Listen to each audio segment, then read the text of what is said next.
Hi, sixth graders. Hope you had a nice holiday. Today I will read you a story that is called Painters of the Caves, written by Patricia Lauber. So let's begin. Introduction. Exploring caves can be dangerous work, but it can also be exciting and more than a little surprising, as three friends found out in southern France. Deep in a cave named Chauvet, after one of the three explorers, the friends discovered 300 colorful caves painting of animals that lived 32,000 years ago. The names of the Stone Age artists are not known, but one thing is certain: their paintings of bears, horses, wild cattle, lions, mammoths, and other prehistoric animals link these people of the past with us. What is not certain is exactly who these late Stone Age people were. How did they create their art? What do their cave paintings tell about their way of life? No one knows all the answers, but scientists are examining clues to solve the mystery of the painters of the caves. So, a great discovery. One chilly afternoon in December 1994, three old friends met to go exploring. The three, two men and a woman, shared a great enthusiasm. Searching for caves in the limestone hills near Avignon in southern France. Limestone is fairly soft rock. Long ago, over many years, the Ardèche River carved deep gorge in these hills, creating cliffs of limestone. The cliffs are honeycombed with caves, some hollowed out by underground rivers, some by rainwater that sank in and dissolved the limestone. For thousands of years, starting in the Stone Age, people used these caves and left behind traces of themselves. In their exploring, the three friends had found several caves with traces of wall art done by Stone Age painters. They hoped to find more, but what they found that December day was something they had only dreamed of. They followed an ancient mule path up a cliff and arrived at a narrow ledge. An opening in the cliff led to a pile of rocks where they could feel air coming out, the sign of a cave. Tearing away the rocks, they uncovered a small passageway just big enough for a person to wriggle through. Exploring caves is dangerous. It is all too easy to get stuck, to take a bad fall, to become lost. But the three had 20 years of experience and they had come equipped with lights, ropes, and a ladder. They pressed ahead. The woman went first, lying on her stomach. At the end of the passageway was a 30-foot drop to the cave floor. Their ladder took them down. The cave was so big that darkness swallowed their lights. They could hardly see the walls. Moving with care, they came to a place where the floor of the cave was strewn with bear bones and teeth, where bears had dug hollows to hibernate in. Moments later, they saw a drawing of a little red mammoth on a spur of rock. As they looked around, a 3-foot high bear loomed before them on a white wall. Discovery followed discovery. A huge red rhinoceros, a big mammoth, a bear or lion, human handprints, stencils on the walls. They had made a truly great discovery. The cave named Chauvet, after one of the explorers, holds more than 300 paintings of animals that lived some 32,000 years ago, late in the Stone Age. Horses, bears, hyenas, woolly rhinos, mammoths, bisons, wild cattle, lions, deer, panthers, mountain goats. Drawn in black, red, and yellow, they parade across rock walls, sometimes leaping or running. Chauvet is far from the only caves with Stone Age walls paintings. Most such caves lie to the west, in southwest France or northern Spain. Some are found elsewhere in Europe and on other continents from Africa to Australia.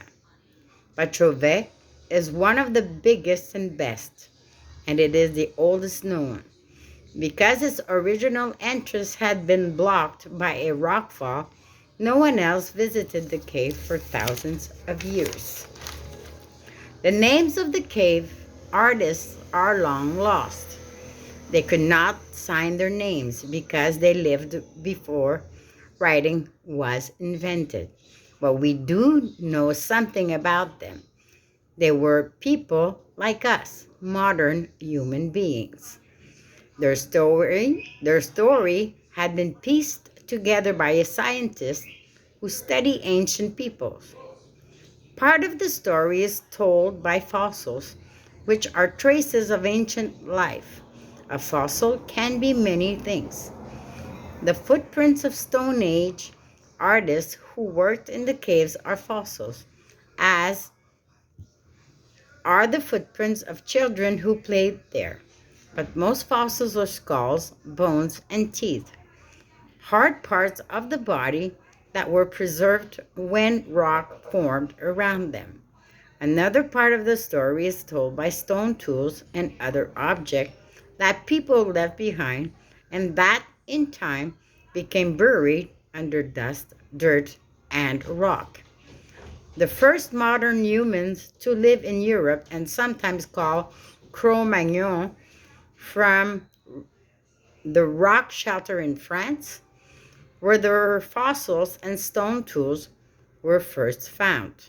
More often today, they are called early modern humans. They arrived in the Middle East and Europe during the Ice Age. Stone Age artists. No one knows when modern humans first became artists. Good art seems to appear suddenly. If there were earlier works, they have not been found or have not survived.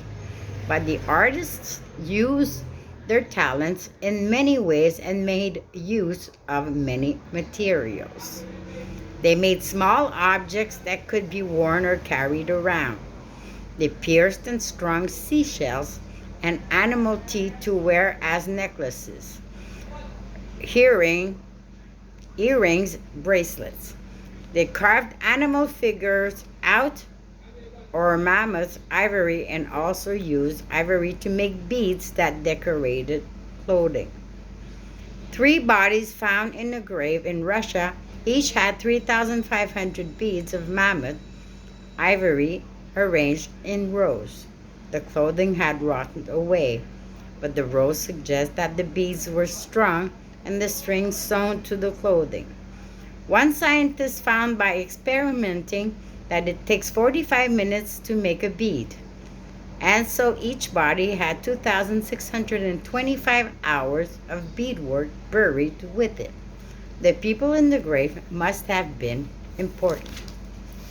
Using sharp tools, artists engraved bones, antlers, pebbles, and slabs of stones that were used to pave cave floors. The art often showed animals. In time, artists began to engrave weapons and everyday tools as well as art objects. They made small clay figures of animals and women and hardened them in kilns. When bands of people came together at big campsites, did they exchange art? Was some jewelry a badge of membership in a certain group? Were some pieces lucky charms? There is no way to tell. The artists who worked in caves often engraved the walls. Some of the engravings are done in fine line and are almost invisible when lighted from the front. They seem to leap out when lighted from the side. Perhaps lighting was used for magic, making animals appear and disappear. Some of the cave artists worked in clay, engraving the cave floor or sculpting banks of clay. And some artists drew or painted on the cave walls. Their colors were red, yellow, brown, and black. At times, they used charcoals for black, but mostly they took their colors from minerals that could be ground into powder or turned into a kind of crayon. The powder had to be mixed with something to make paint. To find out what that something was, one scientist carried out 205 experiments with cave painting over 3 years. In the end, he discovered that what worked best was water, especially cave water. To apply the paint, artists sometimes use their fingers. Sometimes they use the pad of animal fur, but usually they painted with brushes made from animal hair or crushed twigs. Handprints are common in caves. Some were created by a palm coated with paint. Most were stenciled by blowing paint from a tube or perhaps from the mouth. Excuse me. Artists painted on ceilings. Artists painting on ceilings and high walls as well as surfaces they could reach easily.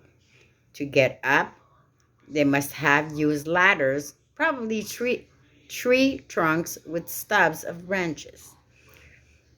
In at least one cave, Lascaux, they built a scaffold.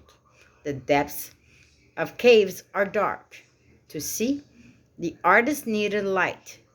It came from torches of wood and from lamps that burned animal fat.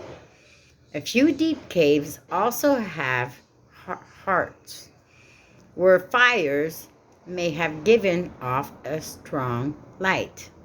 There were also places where artists worked outdoors, engraving and probably paintings on rock faces. A few of these engravings have been found in many sheltered places. Many others must have weathered away. Outdoor art may have been the way a group staked its claim to a certain region. The world of the modern humans was the world of nature. In it, they found food, clothing, and shelter. They observed it closely, so closely that artists working in caves without models were able to draw from memory. The animals they painted most often were horses and bison, the forest-dwelling bison of Europe, which are different from the bison of the American plains. Caves also hold many pictures of wild cattle, deer, goats, and mammoths. Bears and lions appear. Many animals are rare. The rhinoceros, musk ox, ass, wolf, fox, hyena. There are few fish, birds, or reptiles. Plants are also rare, although they were important foods. Few human figures appear in cave art, but a number of figures appear to be a part human, part animal, or perhaps humans wearing animal masks and skins. Like the art that could be carried around, cave art also includes markings that are not pictures.